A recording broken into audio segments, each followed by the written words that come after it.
You Gotcha. talk about the importance of getting involved, and I think one of the problems, like in our generation, is we're so focused on current events that we don't know how to get involved. So, like, where would somebody start who's interested in this, who follows the news, who actually wants to be the change, but doesn't know where to begin?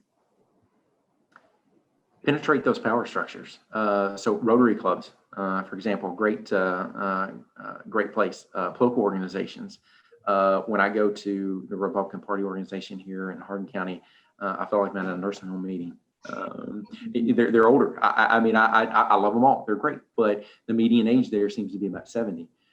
So people aren't showing up, and that's probably the biggest strain right now that's really holding younger generations, millennials, again, myself, and I'm guilty. I don't go because it frustrates me that I'm the only one there and I'm the youngest by 30 years.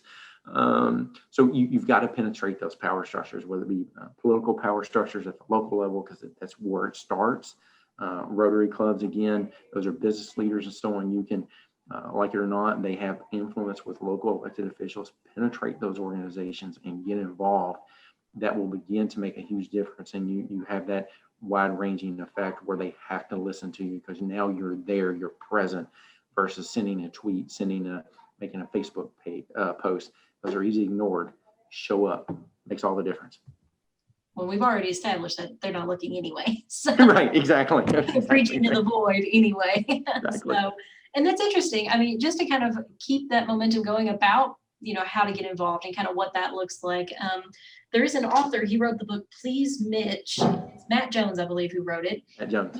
Yes, it's a wonderful book, great read. He kind of talks about when he was thinking, not even completely into the race, but just thinking about getting into that and some of the, stress and strain that he went through. I believe he talks about, having to go and make phone calls for donations and kind of what that was like. And then also getting into more of when he did want to get involved, he had a tracker on him. That was a person who would, kind of follow him around with a notepad. And, I could see, somebody trying to get into it. Maybe they participated, they've gotten, and then they get to that higher level and this happens. Could you maybe, Eleanor and Daniel, kind of give your experience, one for being in that arena and seeing what that's like and kind of, shine more light on that process.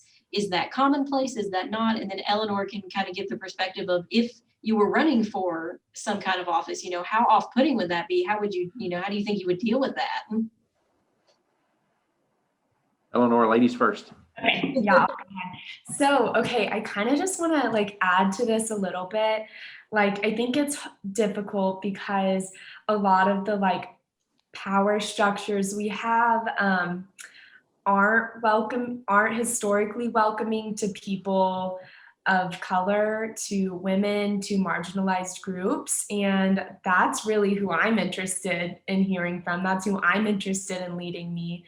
And I think it's hard because it is totally fair to say that's the way to get into it because you're not wrong, but, and I don't have an answer for this. And I guess that's the whole problem, right? But it feels like there has to be a better way, and there has to be a way for the people who represent their own communities to be the decision makers for their own communities, because they're not going to be the ones to go to the Rotary clubs or to the Young Dems meetings at college campuses, and maybe they are, that would be cool. But I am hopeful that maybe we can find more avenues for people to get involved in that aren't traditional as we kind of turn away from a traditional society, kind of away from what a lot of, I know my generation feels as a boys club. And so I don't know. I feel like there's that huge, and obviously there's more effort to be put in on my generation. We do a lot of complaining, myself included. So I'll admit to that one, but I don't know. I just feel like there has to be a better way, and you can't ask for people to lead and represent themselves when you give them no way to do so, and when you attack them for trying. So yeah. Absolutely, and unfortunately, that's a symptom of the vitriol that we're seeing in politics right now. And I have to admit, confession time, I've participated in some of that, back particularly when I worked for Congressman Lewis. So I'll give you an example talking about the tracker. 2006, my boss had a stiff opponent. It was his first tough race since 1998, actually. And the opponent was actually from here in Hardin County. And we had a kid that was college age that was volunteering for our campaign. Our opponent was having his announcement at his home. The kid went posed as an intern and political science major. He was not. Said, hey, I just want to get involved in politics. I'm a registered Democrat, which he was not. I want to get in here now. It was in the basement of this opponent's home. So he had a video camera, videoed it. They welcomed him in with open arms. Hey, we've got a great young guy here. And of course, then we ended up using some of the footage for our campaign ads. So it gets to, it's a full contact sport. So yes, you're going to have trackers with you.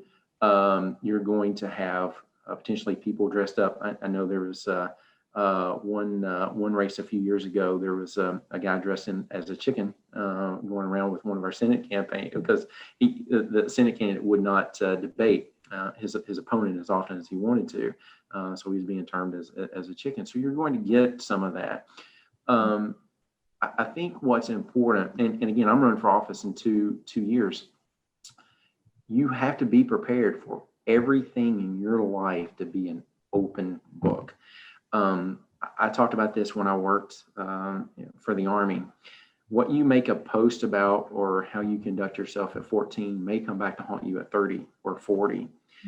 And we're seeing that. And we're seeing that in a local race here now for school board of all things, which is usually never controversial. But there's a candidate that had posted some memes, very offensive memes, racial, feminism, so on. And he is getting shredded for it. And honestly, rightfully so. We have to hold people accountable because and we all have decisions and things in our life that we're ashamed of. We're people, we make mistakes. But guess what? Own it. That's all people ask you to do is own it. Admit to it. I don't have a perfect history. When I announced that I was running, I sat down with a newspaper when they wanted to do it, and I laid it all out. Every mistake. Here's what you'll find. Here's what I did. I'm sorry for it. I wish I'd never done it. I treated my first wife awful. She should. I went through it all. And that's what you just be real. That's all people ask you to do. But we are defensive in nature, and it's that competitive nature in us, such as UK and U of L basketball, football rivalries. We want to beat the tar out of the other guy. And we do whatever we can to do that, to get focus many times off of us to try to win a race. And that's the wrong approach. And I really think you're starting to see some backlash to that, again, with millennials as well as Gen Z, that they don't respond as much about that. And it's threatening to that power struggle, center on power, particularly with the baby boomers.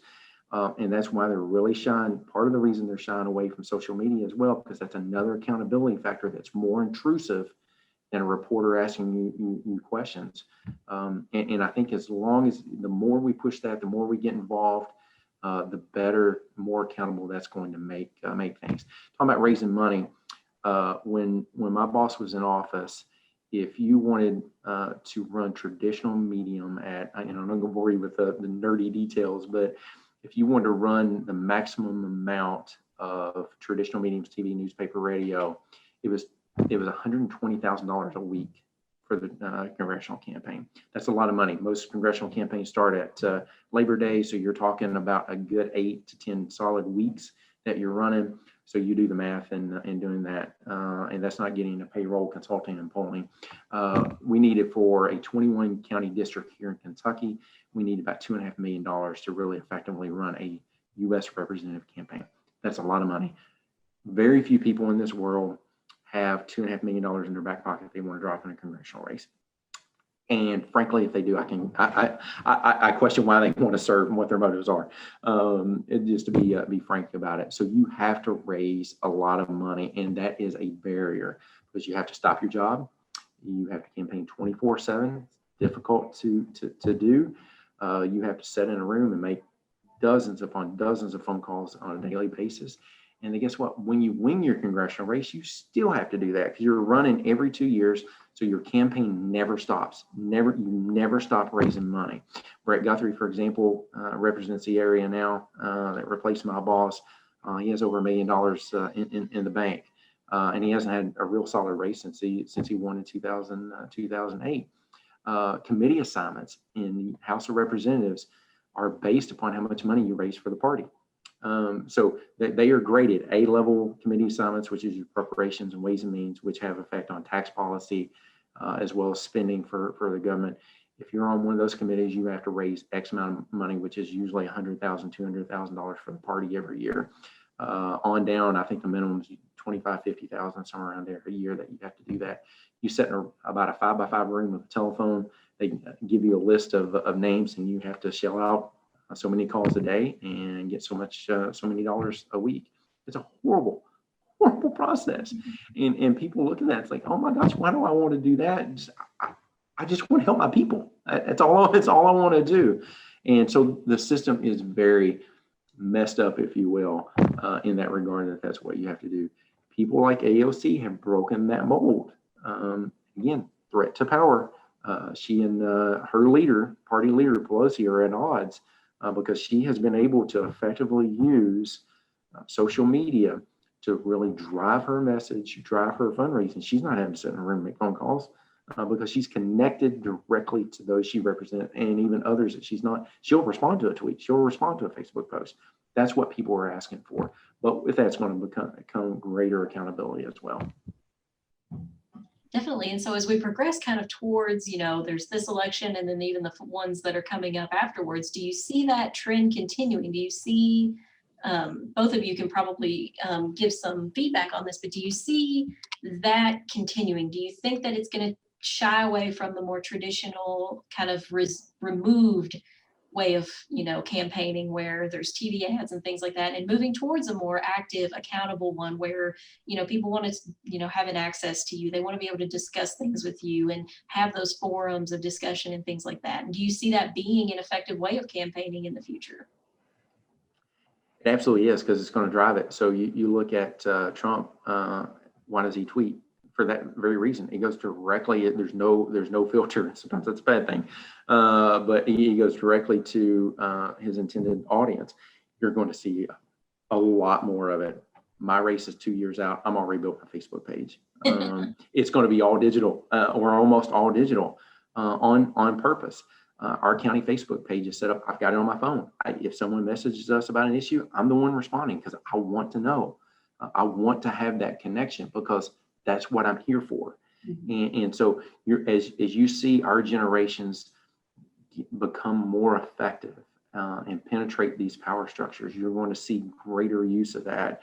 And again, that's good news for constituents because you remove those filters. The other thing, again, talking about TV, it's not effective anymore. I watched an episode, I forget even what it was, last night, and I have Xfinity, and I have this neat smart fast forward feature now where I hit a button and it automatically fast forwards past all the commercials. I love it. It's great. I'm not watching any political commercials, and so it's a waste of money. And again, highlights the strategy of what Trump is doing versus what Biden is doing, and Trump being criticized for not buying more TV. Well, when people aren't watching it, why would you waste your money in doing it? So that's 2020. I really suspect by the next presidential cycle in 2024, whoever that may be, we're going to see a heavy instance, because we all know how fast technology develops these days. It won't be all digital, but you're going to see a flip of the script, so to speak, to where it is the vast majority digitally ran versus your traditional mediums and what you're seeing today. Gotcha. And so, Eleanor, can you kind of shine some light on how you see social media impacting the political spectrum and your hopes and how that's going to maybe even give young people more accessibility, more chances to voice their opinions in an effective way? Yeah, of course. So I hope it becomes more social media based. But I mean, also when I say that, there's a lot of danger to that, the whole Facebook thing we all know about. But also I have to say, hate to use it, but TikTok, like my generation, including mine, like my favorite thing ever is full of political TikTok videos, but not ads. They're not by the campaign people, but like her name, I think it's Mina Harris. I think it's Kamala's niece, maybe, but she has a huge following and posts tons of videos about Kamala or Kamala's husband and Joe and Dr. Biden and all of that every day. And so those aren't ads, but that's what I see. I don't have cable. I don't watch cable, so I don't get those ads. I watch Netflix and there's not ads on that. What I'm really exposed to are just the videos that are more like opinion pieces and pro or anti a certain candidate than the candidate's own ads. I don't get Trump ads. I also don't get Biden ads. But I do get like influence, I'm sure, from somehow their like videos and their supporters. So yeah, but I think it is a more accessible way to do it. I don't know that we've really figured out how to do that responsibly in a way that is acceptable to use social media in that way, but I'm hoping that we figure it out because I think it is more accessible and is a key way to get us, my generation, involved in feeling like we know something about it, because I think a lot of us feel really just disheartened and disconnected and not represented in that. I think you see Alexis, I don't know if you picked this up or not, but Eleanor just broke some news. Now we know the real reason why Trump banned TikTok. It had nothing to do with China, but it had everything to do with Kamala's niece. we have absolutely figured it out. And that's the thing, you do see a lot of those actions being taken. Young people want to know people on a much, I feel like, deeper level nowadays. Like, you want to know what people are into, what they do, who they are, what they stand for. And you don't want to, you don't want to just hear it. And I feel this way, and Jaren can probably speak to this as well, being, in community college right now and kind of just recent graduating high school. But it's true, you want to know if people are living what they're telling you. And it's so easy to kind of backtrack nowadays and find that information out. And I think that's why so many political leaders are kind of landing in hot water nowadays, is because it used to be whatever you put on TV, whatever you put in the paper was what people had to take. They had to take you at face value for what you said, because that was the only media, the only exposure we had. Now if something big came out on a document or something like that, that's one thing. But nowadays it's like you have the ability with TikTok and Instagram and, Twitter and Facebook and all these things to really kind of show people, this is how I live. I live what I preach. I, do what I do, and that it resonates with people. And I think that's why on both sides, for Biden and Trump, people who they're finding what they relate to, and they're using those avenues to really further what they already believed, which, I mean, we all have pre-existing notions about, politics and sides and things like that. And I feel like if you're on one side or the other, you're using those avenues to then further that and say, okay, well, I'm seeing this. I'm seeing the TikToks that are telling me, Biden and Kamala are doing this, or I'm seeing the Twitter feeds from Trump that are telling me this, and people are using that, and it's working. Absolutely, it is. It's going to continue to work and gain steam. Absolutely. And so, Jaren, kind of just as a younger person in this group, do you see young people kind of taking more of an interest in the personal aspect of the political spectrum, like knowing people's personal lives? Is that something that seems to matter a little bit more, or is it just focused on the policies like we've seen before? Well, I think that we like things to be fast, and we want to see the change like very fast. And that's the thing, like why we're discouraged to get involved is because like, oh, we don't know where to start. Like it's going to be a process. And honestly, I haven't really thought about this. So I'm going to like refrain and let them help me out and just kind of give their opinions. Absolutely. And so with that, could you see a trend going more towards finding these personal lives of people. Like I know a lot of people relate to, like you said, AOC, because she is so accessible. You're able to kind of track her from when she began to where she is now. And there's a lot of validation that comes with that. People are seeing, okay, here's the receipts, of you backing up what you say. Do you think that is really where a lot of these older, Democratic or Republican candidates are, kind of lacking in being able to provide those receipts, because it was just a different political spectrum, 10, 20 years ago than it is now. Yeah, I wonder. And in all fairness to like the older generation, like they did, they didn't grow up in a time where everything was videoed and documented, So like, it's not going to be the same. But I think we probably will move towards people who have, walk the walk and talk the talk, and show us who, and of course, politics will always be politics, and like everything you have to take with a grain of salt. But I think I feel refreshed by a lot of politicians that I see who kind of show you who they are and who they've always been. And it doesn't feel so filtered and so like, I don't know, just airbrushed, because I feel a lot of what older politicians, Democratic and Republican, I just feel like they're not real people.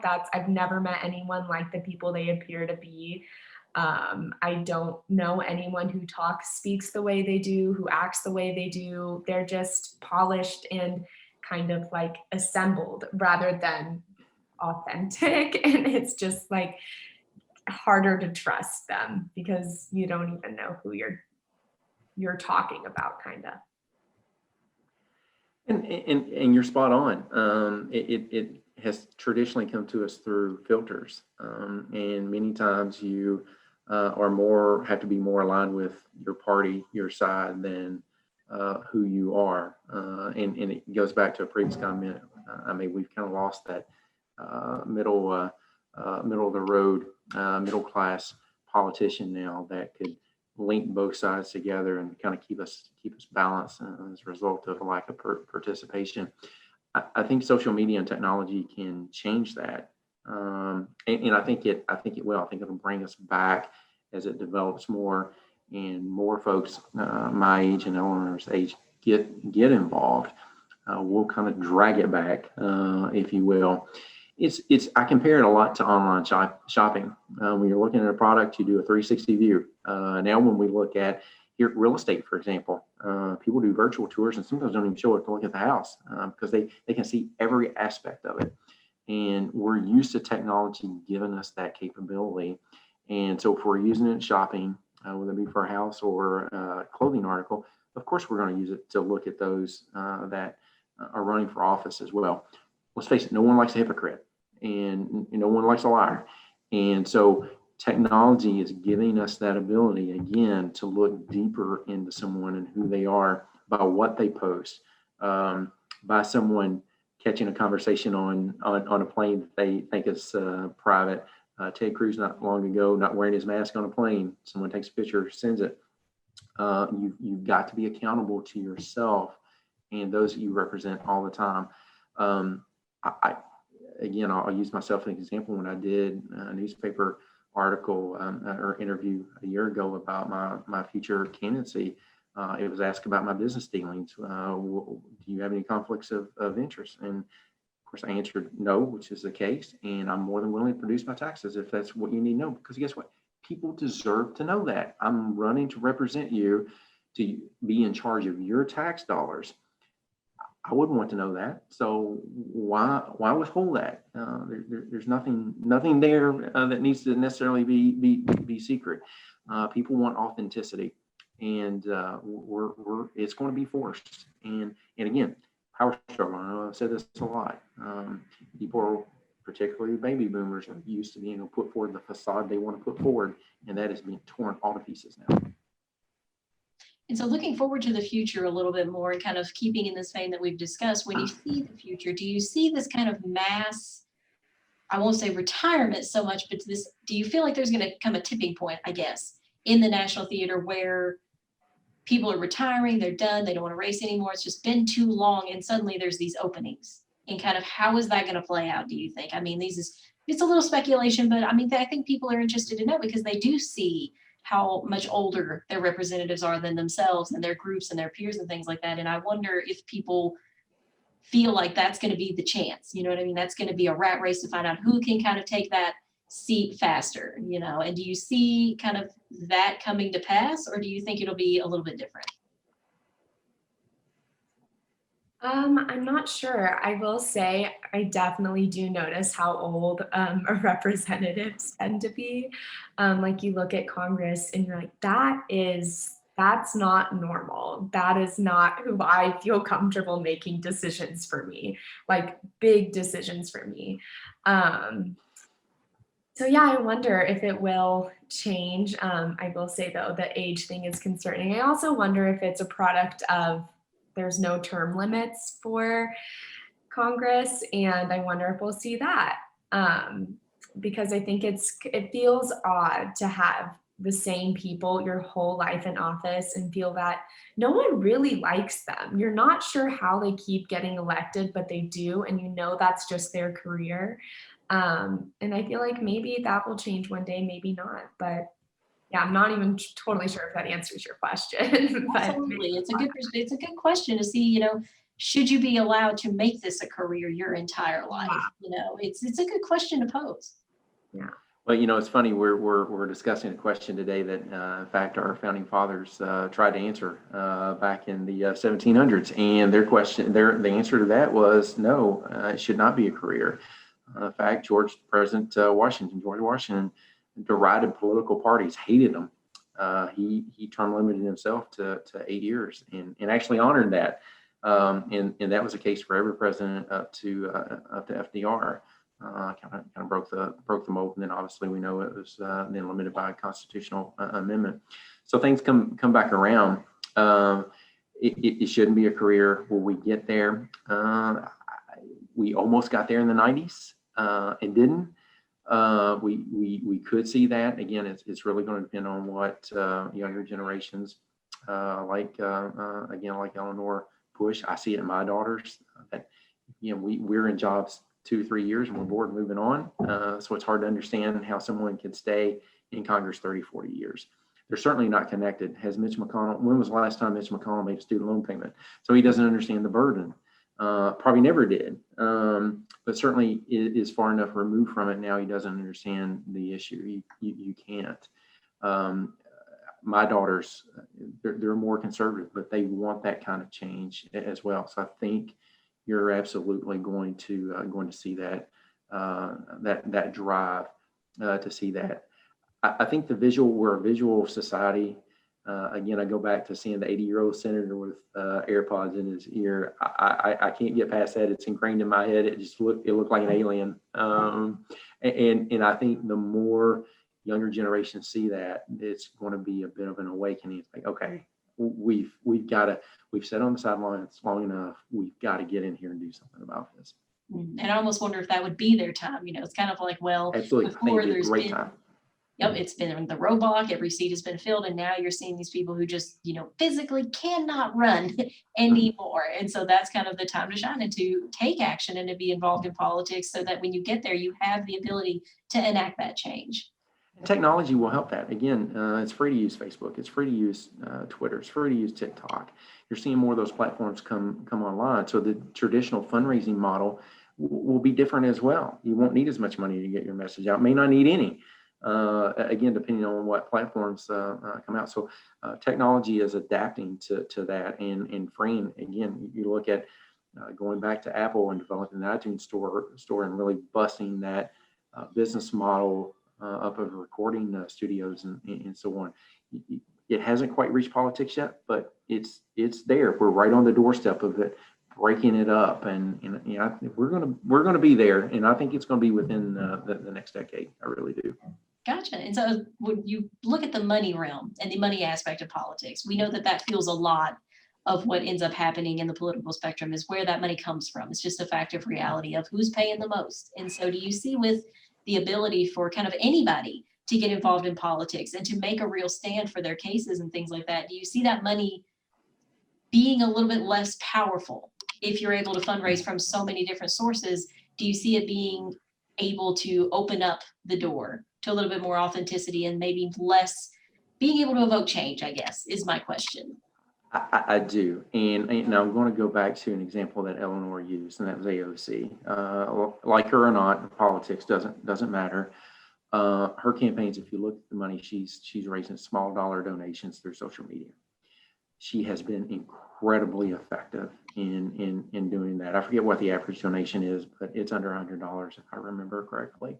My campaign, by contrast, I've already started raising money, and my average donation is $700 and some dollars. And so I've leveraged more of the traditional so far because I'm in a situation here in Hardin County where I have to, because the technological model hasn't evolved where I can take advantage of that yet. And hopefully, as we get closer to 2022, I'll be able to do that. It also comes down, frankly, to people's values, and that gets into being able to see that 360 view of them, what makes up that person. And that's an intangible that you just have to ascertain by trial and error. Congressman Lewis that I worked for, I'll give you a great example. In the late early 2000s, there was a telecommunications bill before Congress. An AT&T lobbyist came to meet with him. They had sent him a political action contribution of $1,000, I believe, a few months before that meeting, and they were trying to advocate for a position that he was on the fence with, and he made the comment, "I just don't believe I can get there." And he said, "Well, we just made a contribution to your campaign. We were hoping you'd be more open to this," and so on and so on. And he looked at the aide that was in the room. It wasn't me at the time, and said, "I'll send their check back. I'm not going to do that." And so there's always going to be money in politics. That I assure you, there will always be money in politics. What form it will take will be different as people like AOC leverage these platforms. They will be less accountable to the contributions that they receive. But it's important, any candidate you look at, you get that 360 view of them. What are their values? Can they say no when they need to say no? And that's an intangible that you just can't grab. But the more information, the more prodding you get, the more accountability you have. Again, technology has given us that. The more you can figure that out if that's that person or not. And I'll say, again, I'm not bragging on myself. I'm saying the gentleman that I talked about in the school board race that had made some inappropriate memes, he made a contribution to my campaign, and I sent it back because I don't want to be associated with that. So that's part of people taking. I look at that as taking. I haven't publicized it, I haven't talked about it, don't need to. But it's taking a stand. I don't want to be associated with something. And you have to have people that are willing to do that to make a difference. Absolutely. And so to kind of piggyback on that a little bit, do you see, and I would like to see both perspectives on this, Eleanor or Daniel, do you see, I'm trying to think of how to phrase this. How do people make those educated decisions, I guess, is a lot of where we struggle in this modern political realm. People they pick an issue, and then that is how they base their entire views on politics. And, the people that they choose to represent their communities, them nationally, and, the presidency, everything like that. I feel like people kind of get ingrained either from what their parents have always told them or what society tells them. There's a lot of different ways people are influenced by, the people that surround them. Do you think there are some tips and tricks either one of you could give to kind of help people make more informed decisions? I don't believe there are right or wrong decisions, but just more informed, better educated decisions that they themselves, if they had to justify, they could give good reasonings, as opposed to that's just what it is, which is, I kind of feel like where we are now is a lot of people they couldn't maybe tell you why they feel that way, or at least provide a really good concrete answer that doesn't just fall back on, well, that's just how I feel. How do people kind of make those informed decisions, especially younger people who, they're getting a very polarized view of people's views. They're either getting the right, the wrong, the good, the bad, whatever the case may be. How do you kind of level the playing field and make those good informed decisions? And just to make sure I understand your question, like informed decisions about voting or about Informed decisions about what exactly? I think I just got a little lost. You're totally fine. It just informed decisions about voting, I guess. If you were in our, system, we're voting for one person or the other. How do you make a good decision? How do you arrive at a decision that is, based more on facts, more on the tangible, as opposed to just what you see on Facebook and social media? Yeah, I mean, I feel like it's a lot of like research, self-reflection, tearing every single person apart, like, and just kind of figuring out what best fits what you want for your community and for yourself and the ideals you believe in. And being hypercritical of your candidates and your representatives because you should be. That's what they signed up for. And that's their job to prove to you. And it's your job to ask the questions. But yeah, I would just say do your research, find what you believe in, figure out who best represents that, and then go with that. Like, what is it? Everyone always tells me recently about the like presidential candidates. It's like voting isn't marriage. It's like a bus ride to get to your final destination. Like you're not married to your candidate. You're just trying to get to the best place you can. Because I think we're often disappointed with our choices. And so maybe just figure out the one you like the most. And then demand more from them. Absolutely. That's a good analogy. Unfortunately, that bus ends up being a jalopy sometimes, and we all have those that we'd like to take back. I certainly have a few of those. It's challenging. It's funny. We spend more time on researching what vacuum cleaner to buy than we do who to vote for. Electronics, we go to Consumer Reports. We have trust sources that we trust, for example, Amazon reviews, and so on. It makes it a little harder when someone's running for office. Again, I'll cite the technology has made it easier because we are putting more out there about ourselves and there's more information accessible. To Eleanor's point, you really have to dig in and do your research. Every candidate's required to file financial disclosure. That's about their personal assets. Go in and look at that. Is there something that bothers you about that? Look at their Facebook posts. Is there something about that they've posted that bothers you? What's the party platform that they've signed up for? Have they contradicted anything? Obviously, we all of us are a member of an organization. We don't agree 100% with what they advocate. And the same way with the Republican Party, I by no means agree with 100%, but it's most closely aligned that I feel that's out there for me. So what have I talked about that I don't agree with? So research that and look that up. The people that they surround themselves with. Again, citing the gentleman with the inappropriate memes, taking money from someone like that. Did they refund it back when they became aware of the issue? That takes time. We're a society that, just as we were talking about the TikTok videos, we like something quick, flash, and so on. That's to the candidate's advantage because again, they can put forth that screen, if you will, that facade. But we have to dig a little deeper than that to really know who we're supporting and voting for. So we've got to take time to research, and I think we're struggling with that as a society. Definitely. It can be difficult to encourage people that you really do need to explore those avenues. And there are so many different ways through social media, like you said, and then resources. There are dedicated resources to try and making, the political realm more candid and more honest and genuine. And it just takes accessing those to figure out, oh, do I really feel like this person represents my vision of the future? And then obviously you're never going to make a 100% sure bet. We all know, but getting as close as you possibly can is, a little bit easier now than maybe it was, 10 years ago, 5 years ago, whatever the case may be. You can view those resources and kind of get that extra information. So definitely. But to Eleanor's point too, the bus ride analogy is a very good one. I'm going to steal that one, Eleanor. But we've all bought something off Amazon that we want to return. And it's the same with politicians, those we elect to office. There's some of those we wish we had back. We wish we could send back. Good news is we can send them back after 2 years or 4 years. But it takes people paying attention. We have also a short memory. And so we get past issues really quick. So research is important. Memories are important in terms of where they've been and what they've done too.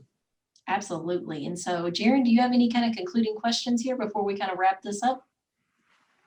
No, I feel that this has been very informative and all my questions have been answered. Thank you, though.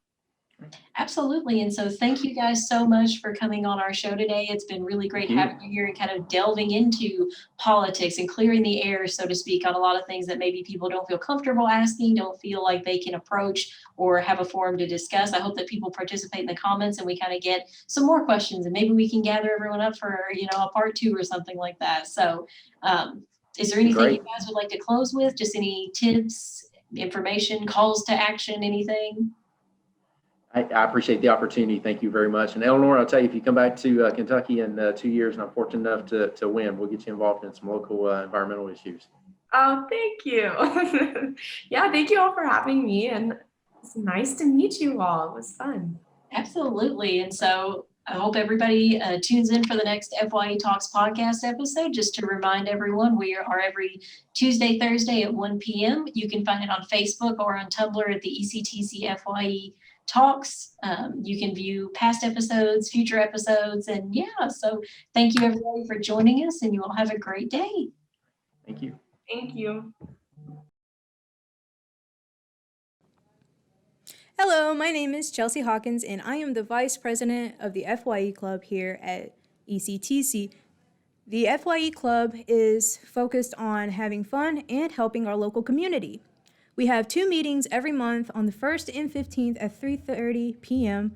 Currently on Discord.